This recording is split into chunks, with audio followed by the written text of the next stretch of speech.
ebigenda maaso mu nsi obiraba oba obissaako ebirowoozo entalo musisi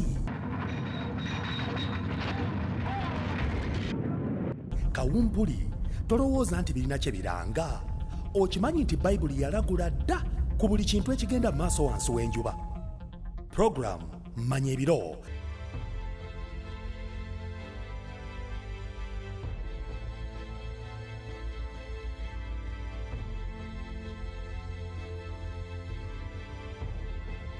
teweetaaga kugisubwa tuula tuyige omulungi mukwana tulaba ku 3ABN ntwala omukisa guno okubuuzaako nate amulinnya eganzi lya mukama waffe Yesu Kristo okwaniriza mu bunnabbi obw'essuubi obuleeta essuubi gye tuli mukwana abafiiriddwa njagala okusaba mukama abakubagize mwe mikwano gyange abali ku ndiri nsaba mukama abakyalire mu ngeri ey'enjawulo okubaleetera obulamu okubazzaamu amaanyi okubasitula wali okumwe mukwano nga wuusobeddwa weebuuza ebyenkya binaatambula bitya yali okujjukiza nti Yesu Kristo gwe musana gw'ensi agamba nti agoberera nze newankubadde ng'ali mu kizikiza taliddamu kutambulira mu kizikiza nate naye aliba n'omusana ogw'obulamu Yesu amanyi eby'omu maaso njala omwesige mukwano so n'ebigambo ebyo mukkirize mikwano mbaanirize mu butongole mu bunnabbi obw'essuubi wano program manya ebiro era nga njala okubajjukiza nti tulina handout gy'osobola okukola order yaayo ku bwereere ku Avento Media oba ku 3ABN bajja kuba bakutegeeza ebisingawo ogyefunire eriko ezzeemu ebibuuzo ku nsonga y'okufa n'omwoyo teweraba ekyokuyiga kye twayigako juzi kyali kyogera ku kufa embeera y'omuntu mu kufa ate kyekiddako oluvannyuma lw'ekyokuyiga kino kye tulina ekiddako tugenda kuba tutunulira geyeena okubikulwa kw'ennyanja ey'omuliro n'ekibiriti after this kyakuyiga weebale nnyo mukwano neegataako tewombeke tuweeyo okusaba tube nga tutandika obubaka bwaffe olwaleero katusabe Katonda omuyinza w'ebintu byonna mpaayo obulamu bwange gy'oli ne nkusaba okkirize ompa amaanyi gonna ge neetaaga okulaba nga njogera obubaka buno mu lulimi abantu bagenda okutegeera nga njogera obubaka buno mu lulimi olunaasobola okuba olulambulukufu nsaba okkirize mukama oleete enkyukakyuka gye tuli abazitowereddwa mukama obawe ekiwummulo obawe amaanyi obawe obulamu eri abo mukama abatalina ssuubi abasobeddwa nsaba okkirize obaleetera essuubi okuyita mu bubaka buno era mukama otuleetemu enkyukakyuka otuleetemu okudda obujja okuyita mu bubaka buno mu linnya lya Yesu Kristo mukama waffe amiina omulungi atulaba ku 3ABN entwala omukisa guno okubuuzaako mu linnya eganzi lya mukama waffe Yesu Kristo weebale nnyo kubanga oli wamu naffe mu bunnabbi obw'essuubi obuleeta essuubi eri obulamu bwo obuleeta enkyukakyuka eri obulamu bwo obugenda okuwembejja omutima gw'omukwano obugenda okuyamba okwongera okulaba ekisa kya Kristo obugenda okuyamba okutegeera nti Katonda akwagadde n'okwagala okutaligwawo mikwano gyange mwe abali eyo ng'olumizibwa mu ngeri ez'enjawulo obulumi bujja ng'ofiiriddwa obulumi bujja ng'olwadde oba ng'olwaziza obulumi bujja ng'omulimu bakututteko obulumi buyinza okujja nga bakubanja obulumi bwonna bw'oyitamu mukwano njala okutegeeza nti eriyo Yesu Kristo agamba nti mujje gye ndi mwe mwenna abakooye era abazitowereddwa nange n'abawummuza era atuwa ekisuubizo nti teri ajja gye ndi gwe ndigobera ebweru oba gwe ndigoba n'akatono agamba nti bino byonna mbibagambye embeera n'emirembe mu nsi mulimu ennaku nnyingi nga banaye bwe mugiraba nammwe ensi naye mugume kubanga nze mpangudde ensi so mukwano eri essuubi gy'oli mu Yesu Kristo mu bunnabbi buno obw'essuubi bwe tuli mu kutunuulira negataako nkujjukize nti mu lesoni yaffe olwali tulina handout gy'osobola okwefunira ebibuuzo byonna by'olina ku kufa n'emmeeme oba omwoyo byonna biddiddwamu mu handout eno osobola okukola order n'ekuweebwa yes Avento Media ejja kutegeeza ebisingawo oba ogende ku amazingfacts.org oba Amazing Facts Africa osotypinga mu computer ku internet www.amazingfactsafrica.com awo nawo ojja kufuna ebisingawo ninawo nange documents zange ku Amazing Facts Africa zosobola okufuna ez'enjawulo. Kyekiddako oluvannyuma lw'ekyokuyiga kye tugenda tutunira olwaleero, tulina omulamwa Masa gwa Geyeena, omuliro ogwo gutazikira, abantu gwe boogerako nti omuliro gutazikira, ogw'emirembe n'emirembe. Kyekigenda mu maaso gwaka oba guliyaka, byonna tugenda oba tubizuula mu kubikkulirwa kw'ennyanja ey'omuliro n'ekibiriti mu kyokuyiga kyaffe ekiddako. Negatako mukwano tewombeke ate tuweeyo okusaba nga tutandika. Katonda omuyinza w'ebintu byonna, nkwebaza kubanga ompadde omukisa oguyigiriza ekigambo kyo. Nsaba onnyambe ompa amaanyi n'amagezi, kubanga mbyetaaga okubeera omuwanguzi. Nsaba Omwoyo Omutukuvu awandiike ekigambo kyo ku mutima gwange, akinyweze ku lulimi lwange, nkyogere n'obuvumu bwonna obwetaagisa, nkyogere n'omukwano gwonna ogwetaagisa, okulaba nga buli awuliriza Mukama ategeera n'asembezebwa gy'oli. Bikkula amaaso gaffe bwe tuba nga tubaddeko ekifu mu by'okukkiriza, kibembuleko n'omusana ogw'ekigambo kyo, mu linnya erya Yesu Kristo Mukama waffe, amiina. Weewaawo mukwano gwange, kantwala omukisa guno okwaniriza mu kyokuyiga kyaffe eky'olwaleero ekituumiddwa nti omulyango gwa Setaani, the devil's door, oba oluggi Setaani mwayita. Walukonkona, waluggulawo, oyinza otya okuluggala? Ogalira otya Setaani ebweru w'obulamu bwo? Kubanga ekyamazima ensi eri ku bunkenke olwa Setaani okuba nga ayingidde mu maka g'abantu, abajojobya, abakubye endwadde, abakubye ebisiraani, n'osanga olinga ekyamazima abonaabona ng'eyabba ende ku musabo. Kwegamba embeera abantu gye bayitamu yama nzibu. So we want to find out, omulyango guno gwa Setaani gwe guliwa? Oyinza otya oguggala n'oggalira Setaani ebweru w'obulamu bwo? By the way, nga sinaba kugenda maaso, kankujjukize story emu ku zaakwata abantu mu Babiro mu mwaka ogwa 2000. Mwaka ogwo ogujjukirwa nnyo nga baali balowooza nti enkomerero y'ensi etuuse, abo ne batunda ebyabwe ne babirya, abalala ne babirya bamimalewo, era in fact abamu abantu bayinza okuba nga baava olwaleero nga kyava ku mwaka ogwo ogwa 2000. Anyway, story emu ku zaakwata abantu mu Babiro mu 2000 ye ya Kibwetere ne Kuredoniya Mwerinde. Eri e Kannungu baakuŋŋaanya abantu ne babayingiza ekkanisa. Kale babayingiza ekkanisa, balina omugendo gwabwe, balina akakundi kaabwe oba ka cult, twandikayise cult, akaalina omutwe nga gugamba akaalina omulamu ogwa restoration of 10 commandments, mubwe bagenda okukomyawo amateeka 10 bagazzeewo. Anyway, bwe bakuŋŋaanya abantu mu kkanisa, abantu abataka wansi wa 600 baakumwako omuliro. This was akakundi. N'ebino nali ndowooza by'Abafirika, ffe twanguwa okulimbibwa. Ayaweya n'Abazungu balimbibwa. Anyway, siri mugezaako kubiritolinga Abafirika, njala nfune bulungi. Nekyeŋŋamba nti bino ebyali mu Afrika ate ne mu Bazungu emyaka 3 mabega byali bimaze okubaawo mu Amerika. Ennaku z'omwezi 22 na-23 omwezi ogwa March omwaka 1997. Okusinziira ku byafaayo bino, abantu 39 abaali mu wankaaki w'eggulu oba the Heaven's Gate cult, akakundi kano okusinziira ku bwino alaga bulungi nnyo nti ng'ennaku z'omwezi 22 na-23 omwezi ogwa March omwaka 1997 abantu 39 abaali bammemba b'akakaluti kana ka Heaven's Gate cult oba akakundi oba akabondo oba akabiina, kayite konna ky'oyinza okukayita awo akabondo, beetaba mu kwetta okw'ekirindi, amaasi suicide, okukyasinza okubeera okw'ebyafaayo mu ggwanga erya America. Bakkiriza nti okuyita mu kufa bandisobodde okuba nga boolekera mu nsi oba mu bulamu obusukkulumu ennyo okusinga buno bwe tuliko. Era omuwandiisi omusunsuzi oba editor owa gye tuyita Authoritative Encyclopedia of American Religions ayitibwa J. Gordon Melton agamba nti mu ngeri eno baali n'ekiruubirirwa ekirungi kiriwa ekifo ekisukkulumu okugendamu. Agamba so lwaki baleereetera ku nsi baali bamatize nti mu kwetta bagenda kwolekera mu bulamu obw'okwesiima, bave mu bulamu buno obw'enguzi obw'ekibbattaka, bave mu bulamu buno obw'okukola ennyo naye ng'ofuna kitono.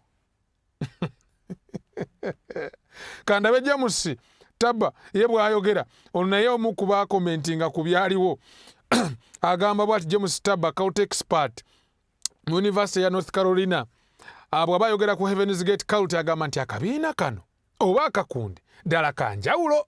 Abantu bano baasalawo okwetirimbula ng'omulyango ogubayisaawo mu ngeri ennungi ku ddaala essukulumu ery'okubeeramu. Omusajja ono bw'aba annyonnyola akabiina kano ayongerako n'ebigambo bino, agamba nti akakundi kano bannyonnyola okufa si ng'omulabe w'obulamu naye obulamu bwennyini. Ng'obulamu bwennyini.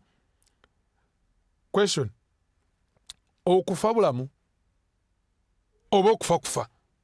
Kibuuzo ekyo kikulu. Twetaaga tumanye okusinziira ku Bayibuli, okufa ddala ddala bulamu oba okufa kufa?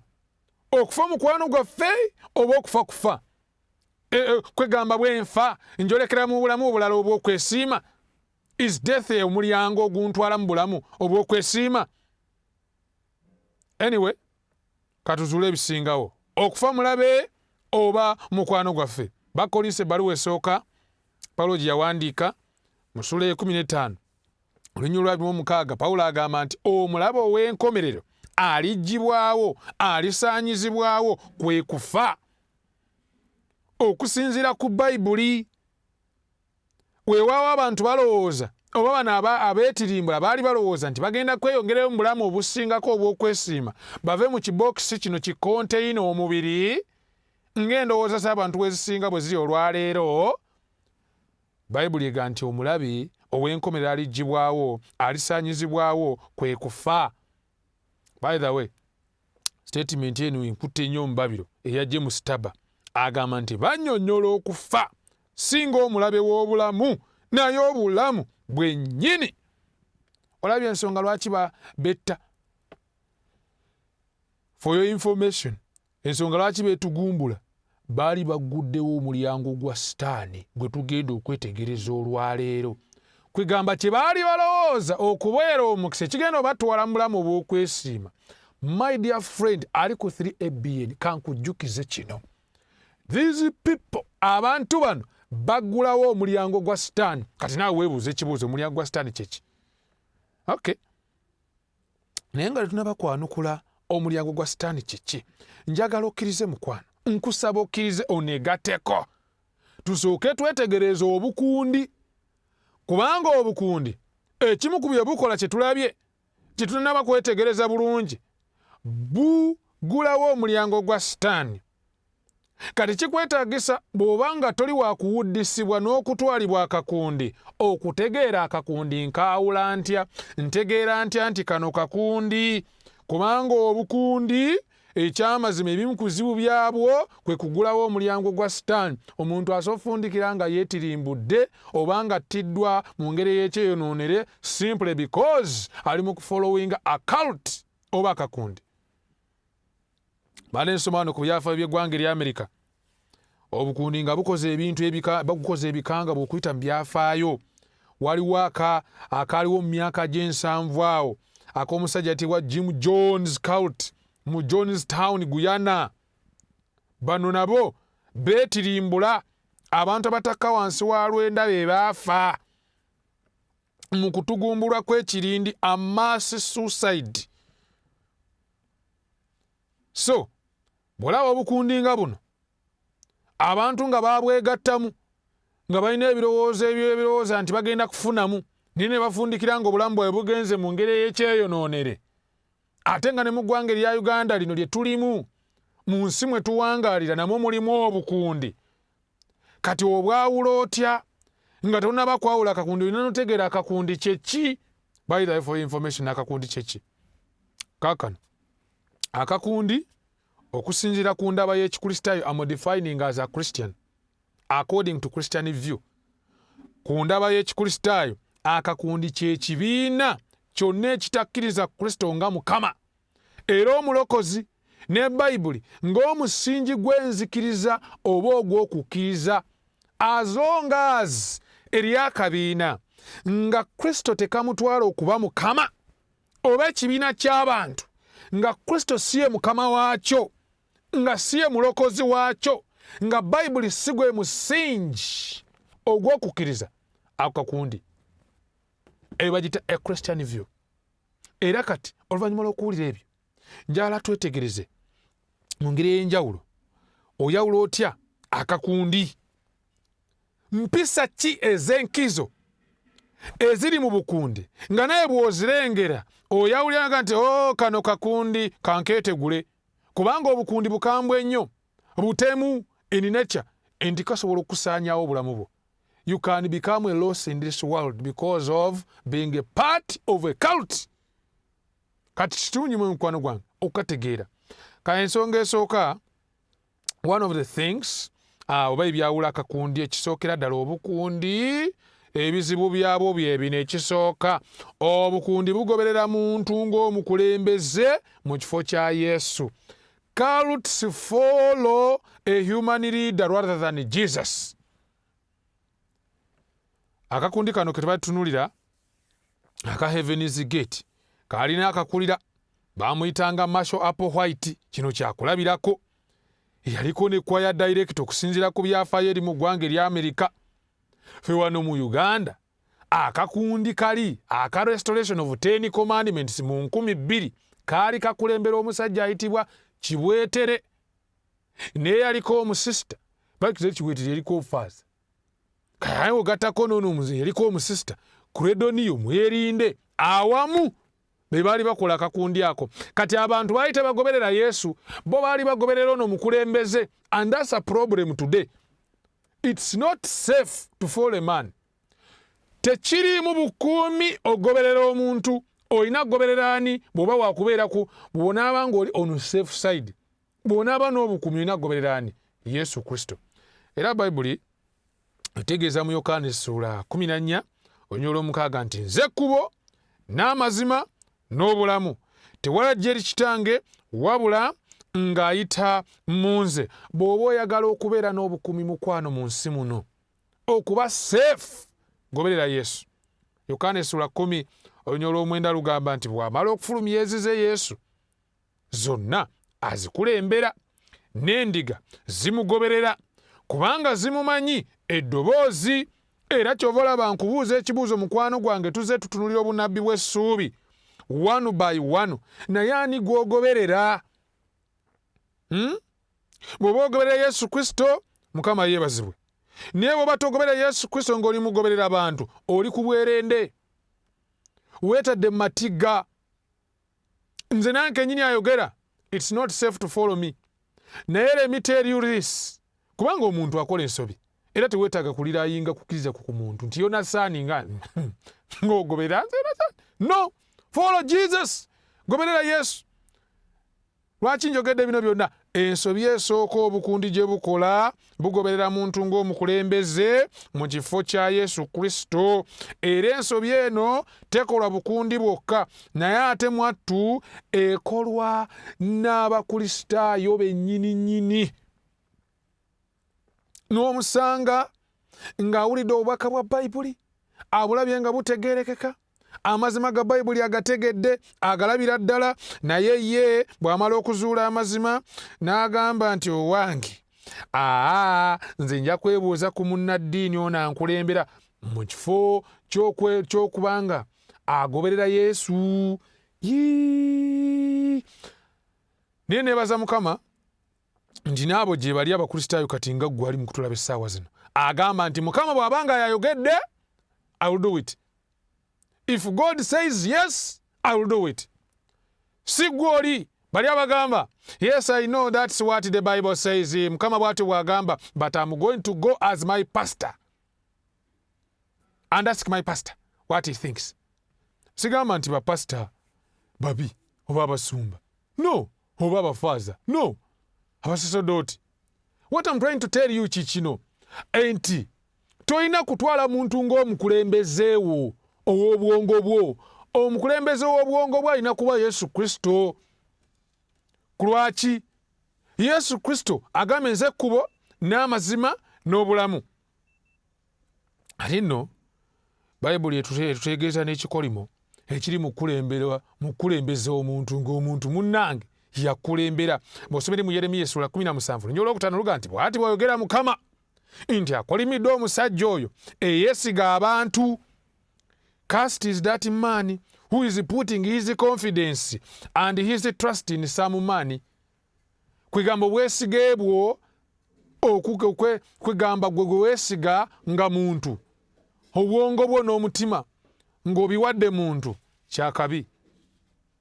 Era Bayibuli egamba nti akolimiddwa. Ekikolimo kigenze eri oyo eyeesiga omuntu mu kifo ky'okwesiga Katonda, mu kifo ky'okwesiga Yesu. Saze kusoma bikolimo nazze kuleeta ssuubi gye muli, naye nga mbajjukiza tekiri seefu kugoberera muntu. Olina kubanga ogoberera Yesu Kristo.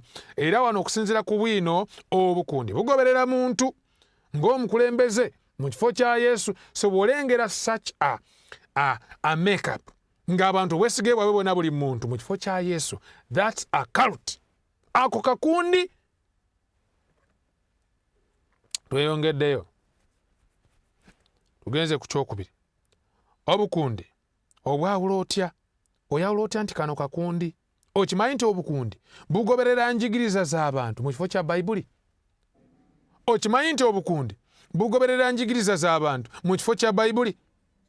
Bayibuli egamba bweti, akakundi kagamba nti muganda ffe yatukulembera agamba atya? Kwegamba they base their teachings not on the Bible but on what man says. Omanyi Yesu yagamba mu Yokaana essula 17 olunyolo 17 ne Zabuli 119 olunyolo 15 nti ekigambo kya Katonda mazima ate musana. Mazima ate musana. Kati bw'oba oyagala okwewala okugwa mu butego obw'akakundi konna oba akabondo oba akabiina, you need okubanga okulembeza njigiriza za Bayibuli mu kifo ekyenjigiriza ez'abantu. You know they are teachings of men. Mu Christian circles oba mu nsi mu kisaawe eky'obukristaayo, mu nsi y'abakristaayo eriyo ebintu bino bibiri. Waliwo kye tuyita tradition, n'obona kye tuyita truth. Truth ge mazima gava mu Bayibuli.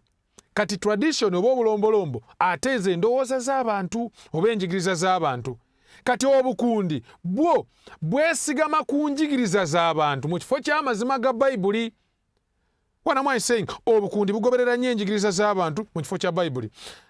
Ekyokulabirako nga sinaba kutegeeza ku kino kyendiko ekya Marshall Applewhite at the Heaven's Gate Cult wano mu 2000.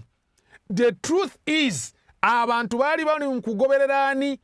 Baali mu kugoberera kiweetere byayigiriza mu kifo ky'okugoberera Bayibuli kyeyigiriza. Era singa baali bagoberedde Bayibuli kyeyigiriza mu kifo kya kiweetere byayigiriza tebandigudde mu katego.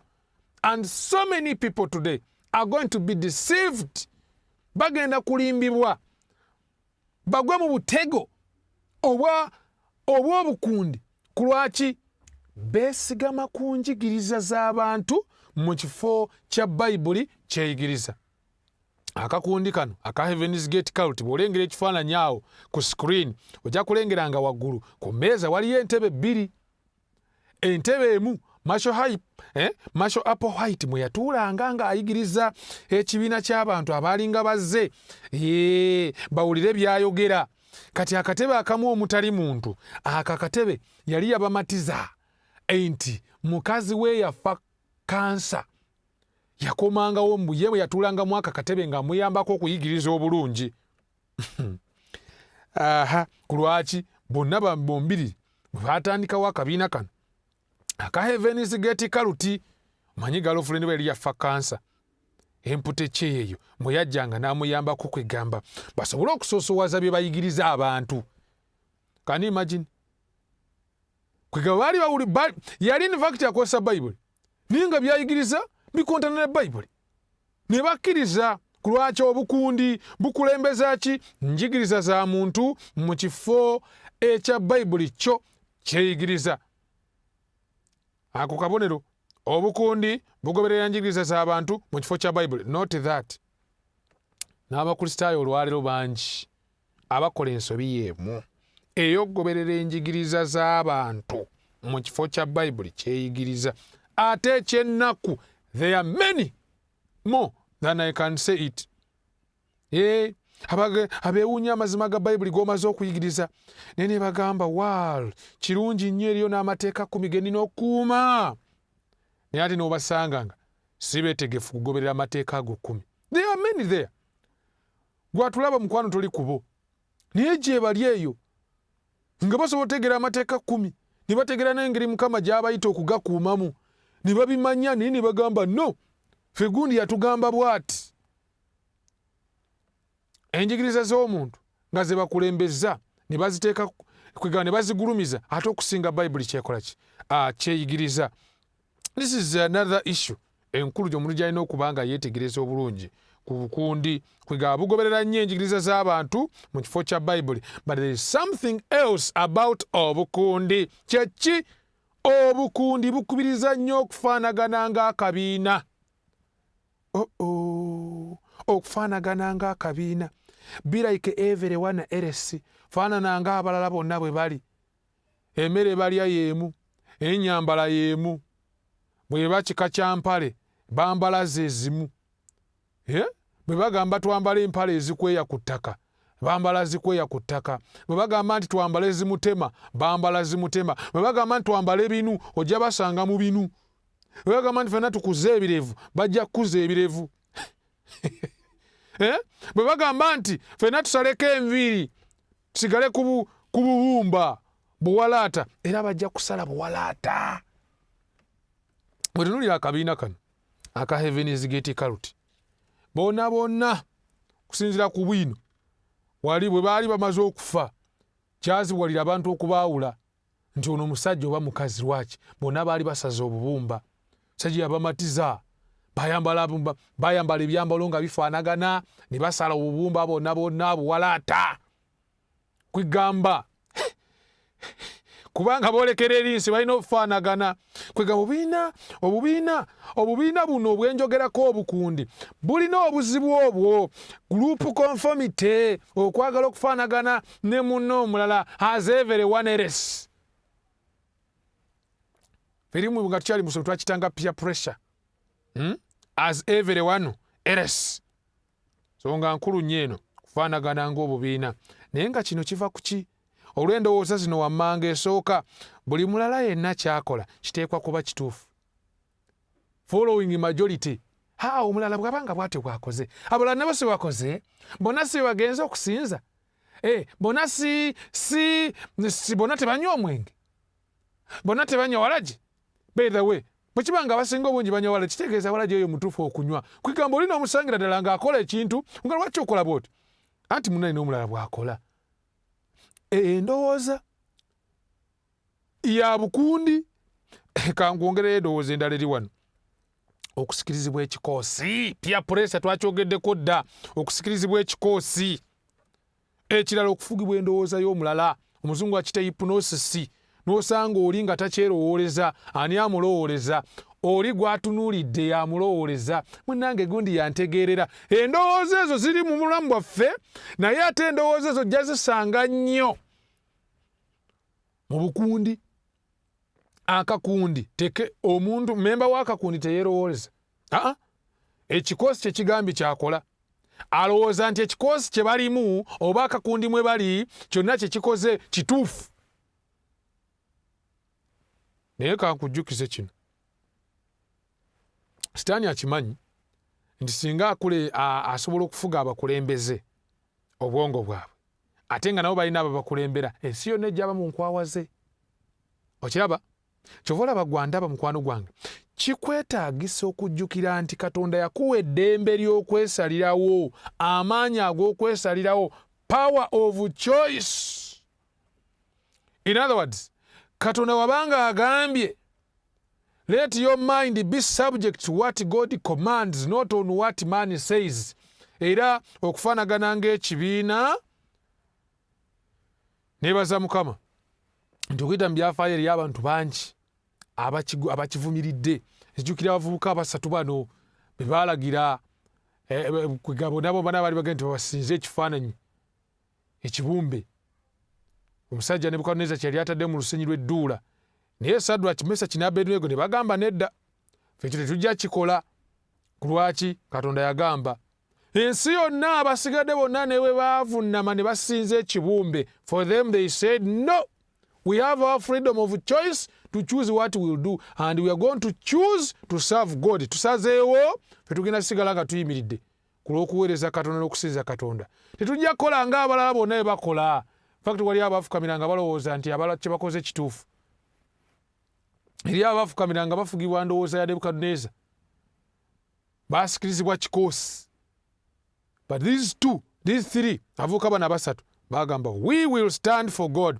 Oba tuyingira muliro tuyingire omuliro, oba anaatulokola it's okay, oba taatulokole it's okay. Ffe tumaliridde, tujja kukola Katonda kyagamba. Kyenva mbuuza ekibuuzo mukwano, ku mazima ge wakazuula mu bunnabi w'essuubi, ki ky'ogakoledde? Wazuula nti Sabbiiti olunaku olw'omusanvu Saturday, n'omanya nti Sunday lunaku lusooka mu wiiki. Katonda bw'ati bwe yalagira.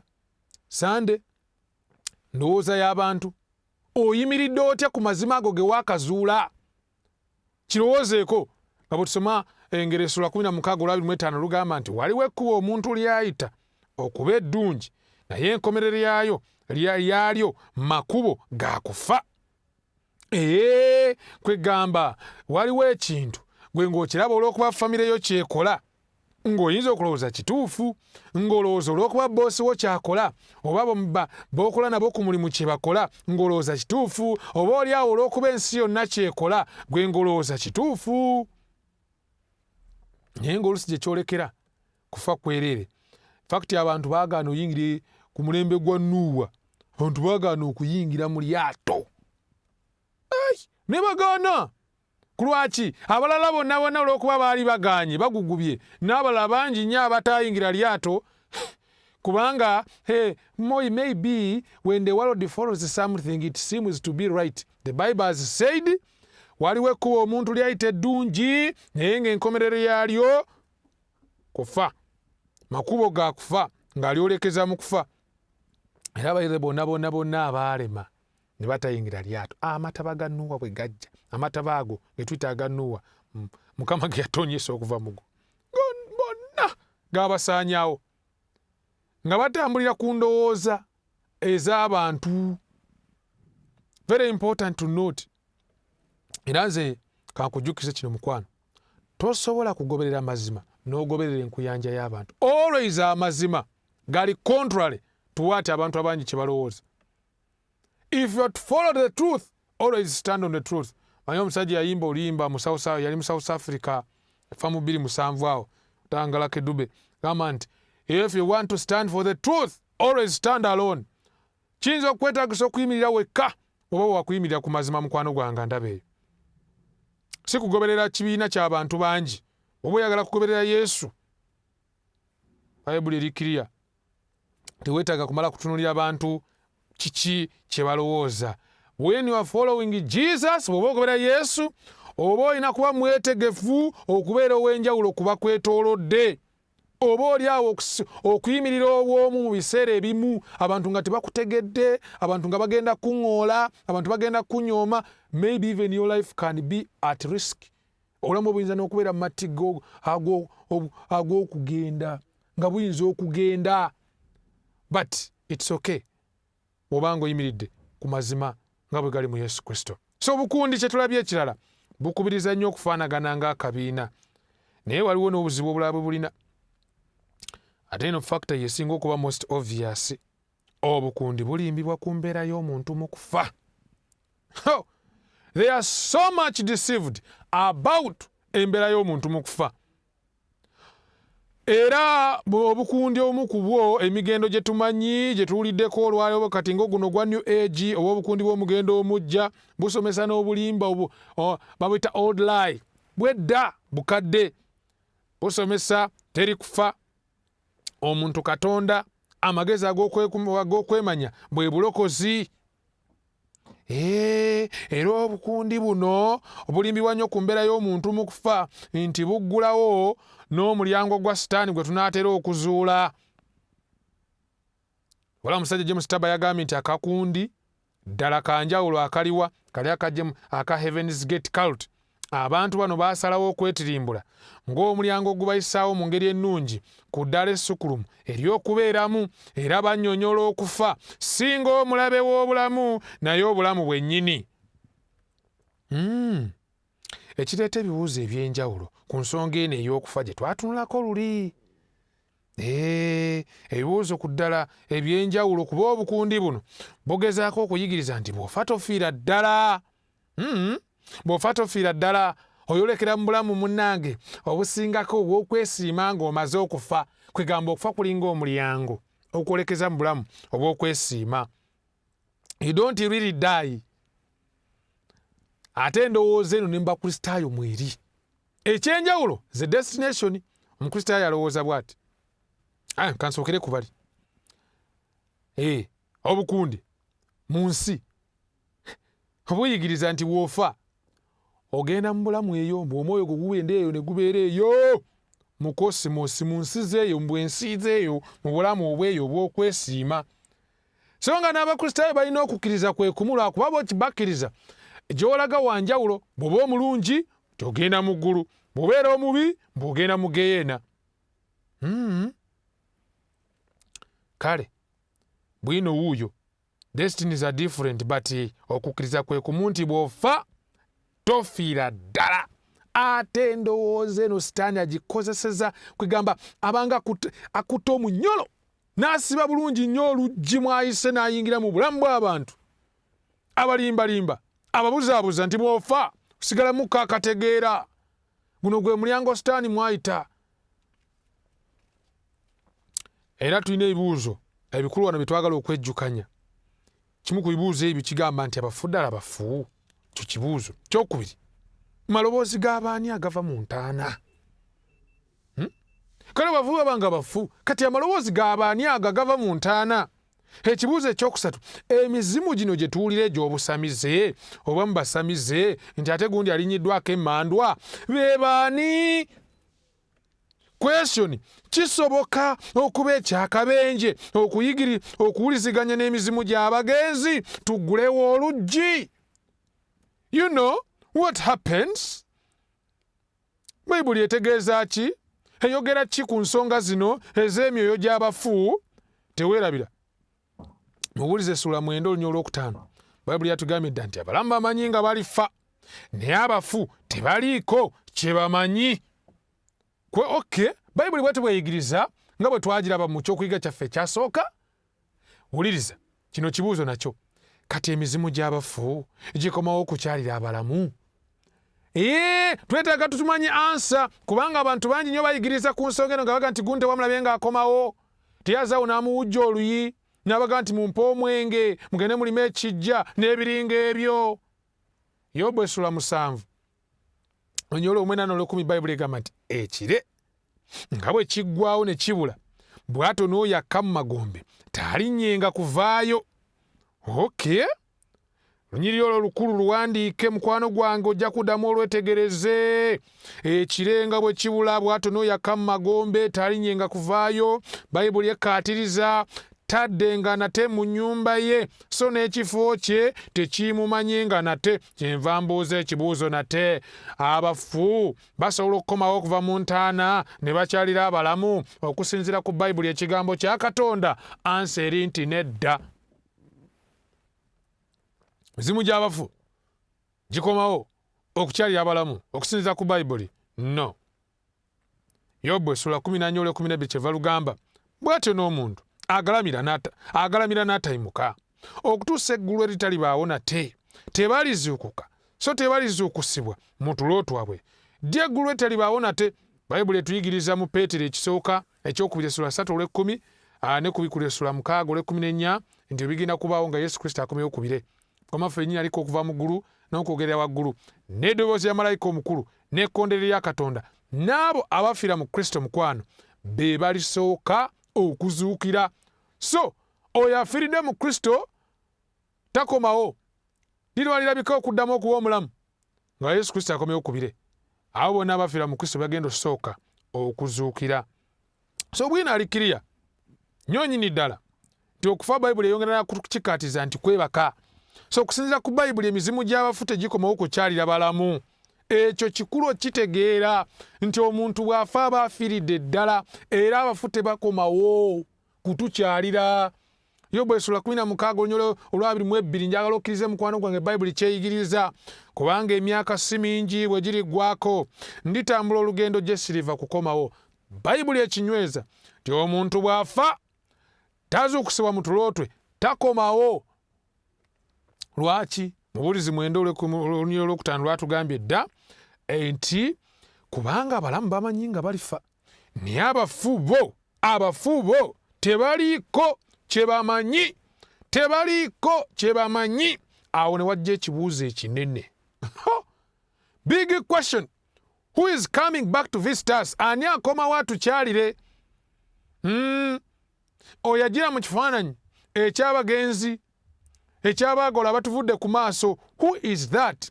Ani oyo eyalimba bano abakabiina aka Heaven's Gate Cult? Ani yalimba ku mulembe gwa Kibwetere? Aye waliwo omulala ayinza okufera abantu ayagala okubanyikiza ennaku, okubakuumira mu bunkenke n'entiisa ng'ogyeko Setaani. Teri. Era Bayibuli emwogerako golo yakufera abantu na kubabuzaabuza na kubakyamya. Bw'osoma Bakolinso ebbaluwa ey'okubiri 11:14 lugamba so si kyamagero, kubanga ne Setaani yeefaananyanga malayika ow'omusana. Era bw'osoma mu Kubikkuliro 16:14 Bayibuli egamba nti kubanga gy'emizimu gy'abalubaale egikola obubonero oba ebyamagero. So bw'oba ombuuza nti kati baani abo bakomawo mu bifaananyi ebyabaagalwa baffe, oli azze n'akugamba nti fuluma emmotoka, naye ng'akugamba fuluma emmotoka naawe okimanyi yafa. Kyokka bw'amala okugamba gifulume nawe n'ogifuluma. Owulira? Okiraba mukwano? Ate ogenda otuuka eri mu kkubo ng'owalinnya endala ng'emmotoka gy'ofulumye egudde kabenje. Bayibuli egamba etya? Abo gy'emizimu gy'abalubaale gikola obubonero. So oli eyafa ayinza n'okuleka ekirabo nga bagambe munziika nga mu fuuti 15. Kati Setaani bw'amala okuwulira ekyo n'agamba okay, ngenda kukakasa nti ndeeta dayimooni zange zibeerewo, keesi tejja kukkayo okutuusa nga ziri fuuti 15, kubanga njagala kunyweza ki enti omuntu bw'afa tafiira ddala. Lwe luggi lwange nange lwenja okuyitamu okwesonseka obulamu bwammwe mbatigomye bulungi nnyo nga bwe mbakyamya. Kale nno bwino ono mukulu nnyo nnyini ddala okumutegeera obulungi ddala obukundi buno bulimbibwa nnyo ku mbeera y'omuntu mu kufa. Ku mbeera y'omuntu mu kufa. By the way, oluvannyuma lw'okutegeera ekyo twebuuza ekibuuzo kiki ekituuka ku muntu bw'afa. Twalabye era twalaba mu kyokuyiga kyaffe ekyokufa nti olwo lw'omuntu lufa era n'emmeeme yennyini efa. Souls are mortal. Abantu tukimanye emyoyo gifa. Abalowooza nti emyoyo tegifa obwo bulimba. Bayibuli yagambye mu Ezekyeri 18:4 emmeeme ekola ekibi yerifa era essuubi ly'omuntu ng'afudde liri kuzuukira. Yesu Kristo bw'aliba akomyewo.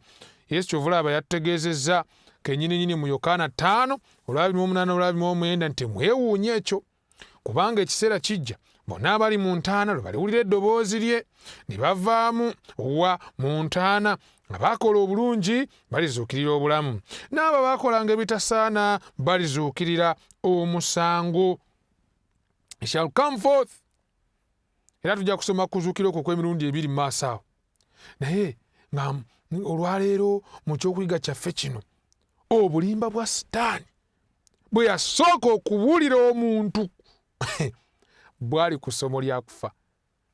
Yes, bw'osoma Lubeerera ly'essuula ey'okusatu olunya olusooka otuuka ku lwokutaano olaba bulungi nnyo nga Setaani ali mugenda maaso n'okwagala okusiika n'okudyekadyeka abantu ku nsonga eno ey'okufa. Lubeerera ly'essuula 3 olunya olusooka otuukira ddala ku lunyiriri olwokutaano. Bayibuli egamba nti n'omusota gwali mukalabakalaba okusinga ensolo zonna ez'omu nsiko ze yakola Mukama Katonda ne kugamba omukazi nti bw'atyo bw'ayogera Katonda nti temulyanga ku miti gyonna egy'omu lusuku. Sota gwali mukalaba mukazi ali mukwogera na musota tamanyi nti ayogera na Setaani. Niwe n'abantu bangi nnyo aboogera ne Setaani leero naye nga tebamanyi nti mutuufu boogera na Setaani teboogera na zidayimooni. Olina omusangira ddala bw'agoba dayimooni bw'agigamba nvaawo munveeko oyagala ki tubulire kyonoonya ku ono. Kaabula nga n'onyumya ne Setaani onyumya ne dayimooni. Mukazi nguuno ayatula agamba omusota ali mukunyumya n'omusota ali mukunyumya ne Setaani tamanyi nti ebibala by'emiti egy'omu lusuku tulya wabula ebibala by'omuti oguli wakati mu lusuku Katonda yogera nti mugulyangako newankubadde okugukwatangako muleme okufa. Omusota ne gugamba nfunye gulawundi kogambye tunyumye ne guleka gomugamba gutya nti okufa temulifa. Temumanyi nga mulina omwoyo gutafa mu mmwe. Your soul is immortal, you will not die, you can't surely die. Ekyo nedda temumanyi. By the way, eno emu ku nsonga lwaki abantu bangi batya kubijja ku malaalo ku ntaana ekiro. Lwaki? Kubanga eyo balowooza nti abaaziikibwayo bakyalimu akategeera. Ani atandika endowooza eno? Setaani, preacher man, about that there is life which continues in you newankubadde ng'ofudde. Era bw'aba amatiza yagamba nti kubanga Katonda amanyi nti olunaku lwe muligulyako mmwe amaaso gammwe galizibuka nammwe mulibanga Katonda okumanyanga obulungi n'obubi. You won't die coward ogenda kufa naye ogenda kweyongerayo mu bulamu obw'okwesiima obusingako. Ogenda kubanga Katonda kuva no mu ggulu. Setaani ayagala kubanga Katonda. Kati eno y'endowooza gy'agenda asiiga abantu nti you yourself mwe musobola okukyekolera nammwe bennyini musobola okubanga Katonda. Musobola okukola Katonda by'akola, musobola n'okwerokola. Mulibanga Katonda. Bulimba bwa Setaani obulabi kufa temulifa mugenda kubanga Katonda. Awo omuntu bw'atandika okwegomba okufa abenga Katonda kubanga tagenda kufiira ddala. By the way, wano waliwo pause kanjite puzzle kakunizo. Katonda yagamba temulirema kufa. Setaani ku luuyi olulala n'agamba nti temulifa. Question: ku bonna ababiri Katonda agambye mujja kufa, Setaani agambye temujja kufa, ani mulimba? Twetaaga tufumiitirize ani yalimba ku babiri bano. Ku lwaki? Emmeeme kankyogere kino bulungi nnyo. Emmeeme bw'eba tefa olwo Setaani si mulimba. If you think bw'oba okirowooza enti emmeeme y'omuntu oba so let me say about kale omwoyo nga gwe bw'okiyita bwe guba tegufa then Setaani si mulimba. Emmeeme kankiddemu omwoyo bwe batefa ngamba omwoyo oba emmeeme bwe batefa olwo Setaani si mulimba. Ate mwattu eno yenzikiriza y'obuwangwa obw'enjawulo.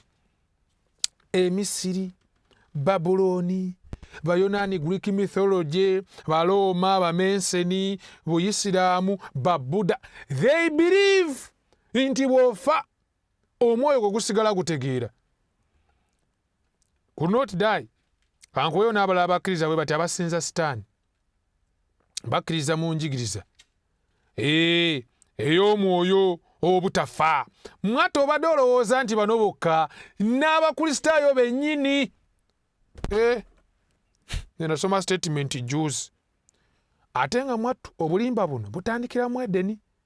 Kawa yasooka obutegeezebwa nti okufa temulifa. Kati wulira bw'ayongerako n'abakristaayo nabo bwe bakkiriza. Recently I read about someone mu katabo bakayita Reader's Digest. Omutwe gwali gugamba teri kufa. Preacher man nga yawandiika. Famous preacher nga gamba ddala tofiira ddala. Kyalirabikanga okufa naye ddala osigala okyalimu obulamu. Era otegeera nnyo okusinga bwe wali otegedde. Omulabye omubuulizi.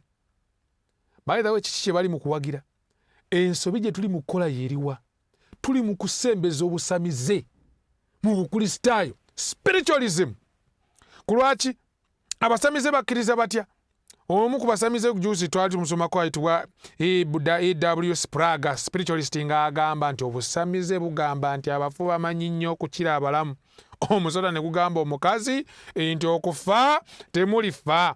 Katonda yagamba naye abafu tebaliko kye bamanyi. Omusota gugambye omukazi okufa temulifa. Omusamize ono ng'omusamize expert mu busamize awunzika ati ku nsonga eno, agamba bw'aba akwotinze Bayibuli, agamba nti mu kino nga ne mu bitundu bya Bayibuli ebirala Setaani yayogera amazima era Mukama ali mu nsobi. Nyabula Mukama ali mu nsobi. Abe Setaani bw'amaze okufera obusamize abuyingiza mu bukristaayo, era kati emigendo emingi ennyo olwaleero kati gino gye tuwulira New Age Movement, abeekukumi, abasomi b'emmunyeenyo, obufuusa, okwefuusa, bulogo, obwa Setaani, Satanism, naddala kati nga bino bye Harry Potter, byonna awo ebyatandikira. Era juzi nali nsoma ku kipande ekimu eky'aba Fox Sister, The Birth of Modern Spiritualism. Upon this site stood the Hidiville Cottage, the home of the Fox Sisters. Maachi nga 3/1888 bawandiika ekiwandiiko ekinene. There is no death, they are no dead. Oluvannyuma lw'okuliziganya n'emisambwa egyali mu nnyumba gye baali bagendamu, egyabagamba nti ffe tuli ŋŋanda zammwe abaafa n'emikwano. Kiki baali baggudde mu kuwuliziganya n'emizimu gino? Baggula oluggi lwa Setaani. Era lwagaziyizibwa. Ate obusamize bulina enjigiriza enkulu bbiri. Bugamba nti abafusi bafu, that's one. Ekyokubiri buyigiriza. Buyigiriza ki? Obusamize buyigiriza ekirala nti omuntu afudde awuliziganya n'omulamu, abafu bawuliziganya n'abalamu, era nga teri kufa. Mu bijja biseera bingi njogera n'abafu. Bamuyita Sir Oliver Lodge. Oliver Lodge. Bwino mungi naani badde mu kumalirayo naye olwakadde njala kuwunzikira awo. Naye ekibuuzo nga mpunzika, kubanga Bayibuli emaze otukakasa, newankubadde endowooza ziri za kisamize, yo neetugamba etya? Bayibuli etugamba etya? Njala olulimi lwange lutegereke, saagala kwesa newankubadde. Ku luuyi olumu abasamize nga kugase n'abakristaayo abamu bakkiriza nti omuntu bw'afa asigalamu akategeera, era omufu asobola okuwuliziganya n'omulamu. Ku luuyi olwa Bayibuli egamba abalamu bamanyi nga balifa naye abafu tebaliko kye bamanyi. Kati kyenva mbuuza nga mpunzika, bamalayika si gye emizimu gy'abaagola abafu abaatulekawo?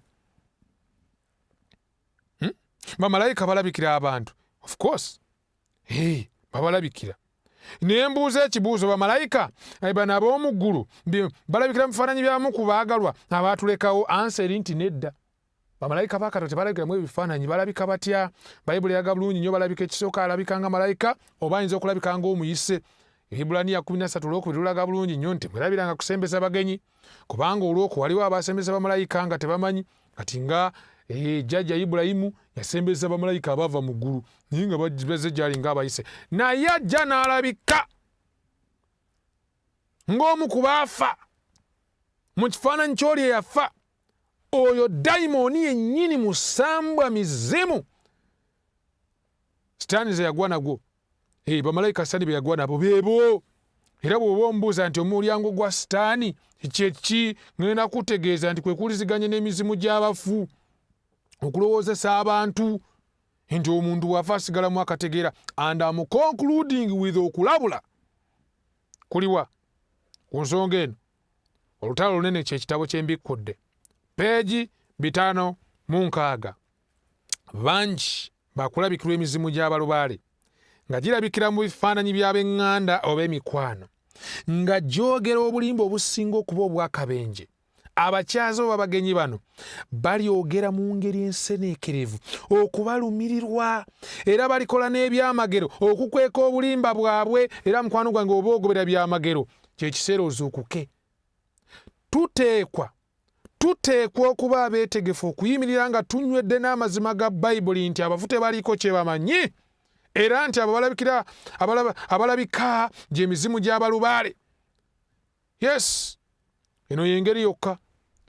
Ku lwaki abalamu bamanyi nga balifa naye abafu tebaliiko kye bamanyi. Oyawula otya obukundi mu kuwunzika? Bugoberera muntu ng'omukulembeze mu kifo kya Yesu. Obukundi bugoberera njigiriza z'abantu mu kifo kya Bayibuli. Obukundi bukubiriza okufaanagana ng'ekibiina. Obukundi bulimbibwa ku mbeera y'omuntu mu kufa. So nga Bayibuli ku luuyi olwayigiriza abafu beebase, abafu bali mu ntaana, abafu tebaliiko kye bamanyi, abafu tebakomawo waka waabwe. Eno y'engeri yokka ey'okuggalamu omulyango gwa Setaani. Saba Mukama akumpeera omukisa mukwano, teweeraliikirira. Yesu afaayo gy'oli. Eri Yesu bijjoli mu Kristo. Oba omukkiriza n'okkiriza amazima ga Bayibuli nga bwe gayigiriza kufa, obulimba bwa Setaani, obunkenke Setaani bw'asaanikiza mu bantu tebugenda kukuwamba. Katusabe. Kitaffe nkwebaza olw'obubaka buno obutubikkulidde amazima kufa. Era nsaba obubaka buno bubeere omukisa eri buli abuwulidde. Yamba abantu okuzimbira okukkiriza kwabwe ku Bayibuli kyeyigiriza kufa, baleme okubeeranga mu bunkenke naye babeere n'emirembe egiva mu kwesiga ekigambo kyo, bwe nsabye nga nkwesize mu linnya lya Yesu Mukama waffe, amiina. Mukwano gwange tosubwa, ekijja okuba nga kiddako geyeena okubikkulirwa kw'ennyanja y'omuliro n'ekibiriti. Ekisa kya Yesu Kristo mukwano gwange kyeyongere gy'oli. Ebigenda maaso mu nsi obiraba oba obissaako ebirowoozo, entalo, musisi, kawumpuli, tolowooza nti birina kye biranga. Okimanyi nti Bayibuli yalagula dda ku buli kintu ekigenda maaso wansi w'enjuba. Puroguramu Manya ebiro teweetaaga kugisubwa.